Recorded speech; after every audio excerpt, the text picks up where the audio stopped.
Oke, Assalamualaikum warahmatullahi wabarakatuh. Perkenalkan, nama saya Ananda Rinta Septiani dengan NIM 25020120 kelas SIA. Pada video kali ini, saya akan membuat tutorial tentang rancangan dan implementasi user interface pada Java NetBeans. Nah, nanti akan kita mulai dari cara membuat rancangannya menggunakan Draw.io, lalu membuat project baru di Java NetBeans untuk mengimplementasikan rancangan tersebut. Nah, dalam video ini nanti kita fokus pada desain tampilan saja. Jadi nanti komponen-komponen yang kita buat belum memiliki fungsi pemrograman atau belum fungsional. Nah, oke, langsung saja kita ke tahap pertama, yaitu membuat desain rancangan dari user interface yang akan kita buat. Nah, mengapa membuat rancangan ini penting? Karena dengan membuat rancangan terlebih dahulu, kita bisa memvisualisasikan tampilan aplikasi, kemudian menentukan posisi setiap komponen dengan tepat, lalu memudahkan proses implementasi di NetBeans, dan juga menghemat waktu karena sudah ada panduan yang jelas. Nah, di sini saya menggunakan Draw.io untuk mendesain rancangan UI yang akan saya buat. Nah, di sini saya sudah buka Draw.io di web ya, bisa dibuka. Nah, cara membuatnya itu sangat mudah. Nah, di sini sudah ada rancangan yang saya buat. Nah, ini untuk form input data karyawan. Nah, di panel sebelah kiri ini bisa memilih komponen yang dibutuhkan. Misal bisa ini rectangle untuk text field. Nah, untuk ini juga bisa. Kemudian untuk ini formnya ini juga bisa pakai rectangle gitu. Nah, pilih komponen yang dibutuhkan gitu. Misal untuk radio button yang ini itu pakai circle, atau teks ini untuk label. Nah, untuk menambahkan teks. Nah, caranya sangat mudah. Ini tinggal drag and drop aja. Ini ditarik ke sini. Drag and drop komponen ke area kerja. Nah, kemudian atur posisi dan ukuran sesuai kebutuhan. Nah, double klik di sini misal untuk menambah teks gitu, atau bisa di sini ini teks ini. Nah, kita juga bisa menggunakan software lain seperti Figma ataupun Canva. Nah, seperti kayak di aplikasi-aplikasi desain lainnya. Yang penting rancangan tersebut bisa menjadi panduan visual saat implementasi. Nah, ini seperti ini rancangan yang sudah saya buat. Ini cara membuatnya bisa disesuaikan dengan komponen-komponen yang ada di sebelah kiri Draw.io ini. Seperti ini kurang lebihnya. Dan ini untuk buttonnya nanti. Kemudian ini nanti akan diisi apa saja yang akan diinputkan, nama apa saja yang akan diinputkan di form input data karyawan ini. Nah, setelah rancangannya jadi, kita akan masuk ke bagian inti tutorial ini, yaitu mengimplementasikan rancangan tersebut ke dalam Apache NetBeans. Nah, langkah pertama kita buka aplikasi Apache NetBeans yang sudah terinstall. Nah, ini saya sudah menginstal. Nah, setelah buka NetBeans terbuka, kita akan membuat project baru. Nah, project barunya ini untuk nanti mengimplementasikan atau untuk mendesain user interface yang sudah menjadi rancangan kita, begitu. Bagaimana caranya membuat project baru? Nah, di sini bisa kita ketikkan file, lalu new project. Nah, ini kita pilih Java with ANT dan Java application. Karena apa? Karena ini nanti yang akan kita buatkan tampilan dari aplikasi gitu. Nah, kita klik next, lalu kita namai projectnya misal user interface input data. Nah, ini pastikan project location-nya dan project folder-nya ini sudah tersimpan di dokumennya NetBeans gitu. Nah, kita klik finish. Nah, ini sudah ada seperti ini. Nah, nanti untuk desainnya kita klik pada ini di bawahnya source package yang interface input data ini, klik kanan lalu new dan gframe form gitu. Nah, ini kita namai class name-nya itu input data karyawan gitu. Nah, kemudian klik finish. Nah, nantinya akan seperti ini. Nah, ini sudah ada form kosong akan terbuka setelah kita menambahkan gframe tadi. Nah, ini tampilan ini terbagi menjadi beberapa area. Nah, area tengah ini adalah desain view form kita. Nah, di sebelah kanan sini ada palet-palet yang berisi komponen-komponen GUI. Nanti ini bisa kita gunakan untuk mendesain di sini. Lalu di sebagian kanan ada projects dan file navigation. Nah, sekarang kita bisa mendesain form ini sesuai dengan rancangan yang sudah kita buat di Draw.io tadi. Nah, menggunakan komponen-komponen yang ada pada palet ini. Ingat ya, kita fokus pada desain layout saja dan tampilan saja, belum pada fungsionalitas program begitu. Nah, kita coba di sini terlebih dahulu. Nah, ini bisa kita tambahkan. Sebentar, kita. Nah ini kita bisa lebarkan atau sesuaikan dengan kebutuhan kita ini frame-nya. Lalu kita kasih panel di sini untuk pengelompokan komponen-komponennya ini. Nah, lalu misal kita seperti yang di rancangan tadi, kita ingin membuat header-nya yaitu input data karyawan. Nah, di sini saya klikkan panel lagi. Saya kasih panel di sini. Ini jangan mepet dengan panel sebelumnya begitu. Nah, misal kita di sini. Lalu untuk menambahkan teks yang tadi input data karyawan, kita drag and drop label. Nah, label di sini di dalam. Nah, di sini.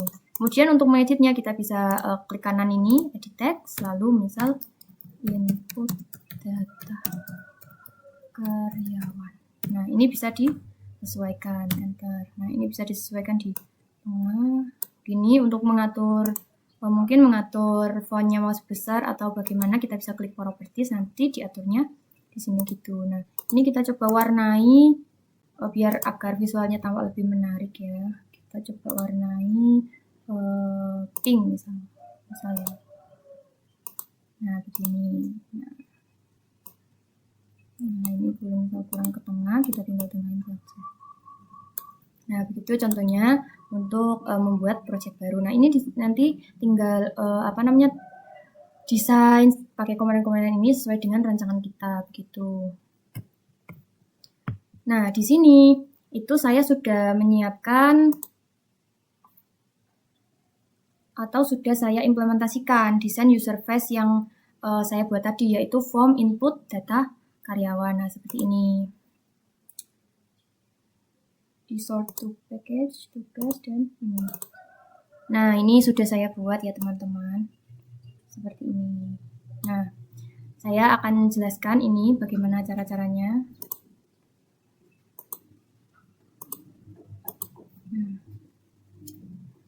Nah, ini bisa kita lihat pada bagian navigator sini. Ini sudah ada susunan komponen-komponen atau tombol-tombol palet ini yang saya gunakan. Nah, yang pertama itu paling belakang itu ada G-frame-nya tadi yang sudah diatur panjang dan lebarnya. Kemudian kita kasih panel 1 ini yang untuk full G-frame-nya. Lalu ini panel satunya ini kita warnai warna biru tadi. Nah, ini warna birunya tadi. Nah, kemudian untuk untuk header-nya saya beri panel lagi. Nah, ini panel 2. Panel 2 ini. Kemudian saya kasih label. Nah, label di sini tinggal drag and drop di sini menjadi input data karyawan. Nah, kemudian setelah itu ada panel 3. Nah, panel 3 ini untuk mengelompokkan label-label yang perlu diinputkan seperti NIK, nama karyawan, jenis kelamin, alamat, email, dan nomor telepon, dan text field-nya. Nah, ini untuk memasukkan nanti NIK-nya itu, kemudian nama karyawannya itu. Nah, di sini. Nah, untuk di sini, untuk jenis kelamin, ini menggunakan radio button. Nah, radio button-nya ini ada 1 dan 2. Nah, ini nanti agar bisa memilih salah satu, bisa dipilih salah satu, kita perlu button group. Nah, kita drag pada sini. Nah, kemudian kita klik di sini, klik radio button yang laki-laki ini, kemudian properties, lalu, nah, button groupnya kita pilih button group 1. Jadi, masuk ke button group 1. Nah, kemudian yang radio button perempuan ini juga sama, properties, lalu button groupnya. Nah, begini. Nanti ini berarti 2 ini sudah masuk dalam button group tadi dan nanti bisa dipilih salah satu begitu, teman-teman. Nah, kemudian ini sudah ada text field, ini di sini. Terus kemudian ini menggunakan label di drag and drop di sini. Ini disesuaikan saja. Kemudian di sini yang terakhir itu ada tombol simpan. Nah, tombol simpan ini menggunakan J-button. Nah, J-button ini digunakan untuk tombol prosesnya gitu loh teman-teman. Nanti kan setelah diinputkan di sini nanti tinggal disimpan begitu. Nah, ini susunan susunan komponen-komponennya yang sudah ditambahkan pada desain ini. Kita coba preview di sini ya. Nah, ini desainnya juga sudah responsif teman-teman. Nah, ini bisa digeser lalu juga nah seperti ini. Nah, misal untuk mempercantik tampilannya, ini kan ada warna biru muda, biru tua, dan ini warna fontnya juga putih. Nah, ini bisa kita atur di properties ya teman-teman. Caranya dengan misal kita ingin atur ini, klik kanan, klik properties, dan warnanya ada di sini. Nah, seperti itu. Untuk warna fontnya, itu sudah. Nah, kemudian untuk misal ini juga sama, kita properties, ini untuk backgroundnya warna biru sedikit tua. Nah, ini untuk warna teksnya ini. Nah, kita pilih ini putih gitu. Nah, bisa hitam, bisa apa, terserah kalian. Nah, kita coba run teman-teman. Ini sudah jadi tampilan user interface-nya. Kita coba run. Bagaimana cara merannya? Kita dengan cara klik ini pada ini. Desain ini kan ini UI Java. Kita klik lalu kita coba run file. Nah, seperti ini. Ini bisa kita ketikkan misalnya Nika 22222222. Nah, gitu. Kemudian namanya juga misal Nanda. Nah, ini bisa diklik tapi belum fungsional ya teman-teman, karena emang ini fokusnya buat ngedesain aja tuh. Nah, ini sudah responsif ya. Nah, untuk mengatur responsifnya itu kita bisa atur per ininya. Nah, misal di sini itu nah resizable-nya di uncheck please begitu. Begitupun yang di sini dan seterusnya gitu. Oke teman-teman, itu tadi cara merancang dan mengimplementasikan user interface ke Java NetBeans. Nah, merancangnya bisa menggunakan Draw.io atau aplikasi lain dan mengimplementasikannya menggunakan Java NetBeans gitu. Nah, sebelum saya tutup video ini, saya akan menjelaskan tentang palet. Nah, palet komponen-komponen atau tombol-tombol yang ada di palet ini beserta fungsinya. Nah, ini yang nantinya akan membantu kita untuk mendesain UI gitu. Nah, ini ada swing containers, ada swing control, ada swing menu, kemudian ada swing windows, swing files, awt, dan ada pins gitu. Nah, nanti akan saya jelaskan satu persatu fungsinya dari masing-masing komponen ini. Oke, yang pertama ini ada swing containers. Nah, swing containers ini gunanya itu untuk mengelompokkan komponen gitu. Jadi komponen-komponen ini seperti tadi panel ini untuk mengelompokkan komponen label dan text field gitu. Nah, yang pertama ada panel. Nah, panel ini digunakan untuk mengelompokkan komponen-komponen. Lalu ada split pane ini untuk menampilkan dua komponen dalam ruang yang tetap. Nah, memungkinkan user untuk menentukan ukuran yang akan dipilih. Jadi, menampilkan dua komponen dibagi seperti ini. Nah, untuk toolbar ini sebagai tempat untuk menampilkan tools yang bertujuan mempermudah user dalam mengoperasikan beberapa tools yang mungkin sering digunakan. Nah, kemudian ada internal frame. Internal frame itu merupakan frame internal di dalam frame utama gitu. Nah, membuat banyak windows atau multi windows di dalam satu frame gitu. Lalu selanjutnya ada tabbed pane. Nah, tabbed pane ini membuat frame yang berdiri sendiri dari tab-tab yang bisa dipilih oleh user. Lalu scroll pane ini menyediakan scroll bar di sekeliling perubahan ukuran komponen. Lalu ada desktop pane ini sebagai kontainer utama untuk membuat aplikasi multiple document interface gitu. Lalu yang terakhir pada swing container ini ada layer pane. Nah, ini menyediakan 3 lapis dimensi untuk memposisikan komponen gitu. Lalu kemudian di sini ada swing control. Nah, swing control ini merupakan kategori yang paling sering digunakan begitu. Nah, yang pertama ini di sini ada label. Nah, label itu gunanya untuk memposisikan untuk memberikan keterangan teks ini tadi atau identitas pada tombol atau perintah lainnya. Nah, misal tadi yang input data ini itu label. Nah, kemudian ada toggle button ini, button yang selalu berada dalam satu dari dua kondisi. Nah, setiap klik pada button akan merubah dari kondisi satu ke kondisi yang lain gitu. Oke, selanjutnya yaitu radio button. Nah, radio button ini untuk meminta user agar memilih satu dari lebih dua pilihan. Nah, memilih salah satu seperti tadi ini, laki-laki dan perempuan, begitu. Nah, contoh penggunaannya ini seperti ini tadi ya. Laki-laki atau perempuan kita harus memilih satu. Nah, kemudian ada combo box. Combo box ini untuk menyisipkan beberapa pilihan atau perintah sehingga dengan combo box ini lebih menghemat tempat gitu, karena dalam combo box ini terdiri dari beberapa pilihan gitu. Nah, kemudian text field ini untuk membuat kolom agar kelak bisa diisi perintah-perintah. Nah, seperti ini untuk menginputkan datanya itu. Nah, kemudian scroll bar itu untuk menggeser jendela Windows secara vertikal. Nah, scroll bar ini digunakan pada bagian sini, pada bagian untuk men-scroll men-scroll formnya itu agar ke atas ke bawah gitu. Kemudian ada progress bar itu digunakan untuk menampilkan status proses begitu. Nah, kemudian ada password field ini tempat untuk mengisikan password yang kita miliki begitu. Nantinya biar ini kan misal kalau text field ini kan diketikkan ada tulisannya. Nah, misal kalau password field ini waktu diketikkan cuma ada titik-titik gitu. Kemudian ada editor pen. Nah, ini dulu. Kemudian ada separator. Nah, separator ini berfungsi sebagai sekat atau pemisah antar garis yang ada pada aplikasi gitu. Kemudian ada editor pen ini, sebuah panel yang digunakan untuk mengedit tulisan gitu. Nah, tabel ini menampilkan atau menyisipkan tabel pada aplikasi yang nantinya akan kita buat. Lalu di sini ada button. Button ini kontrol yang tampil pada layar dengan bentuk tertentu yang mirip dengan tombol persegi gitu.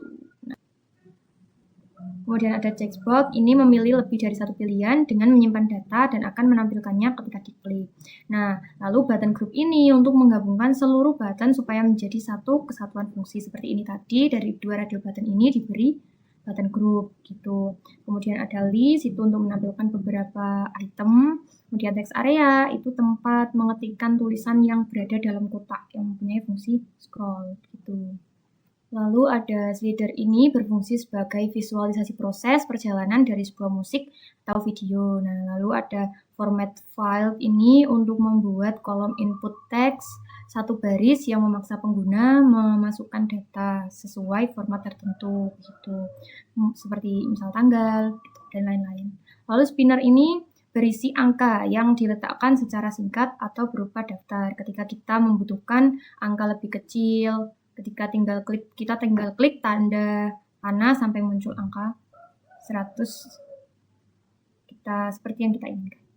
Kemudian ada text pen. Nah, text pen ini menampilkan teks dan membolehkan user untuk mengeditnya. Dan terakhir pada swing controls yaitu tree itu menampilkan data dalam bentuk hierarkis gitu.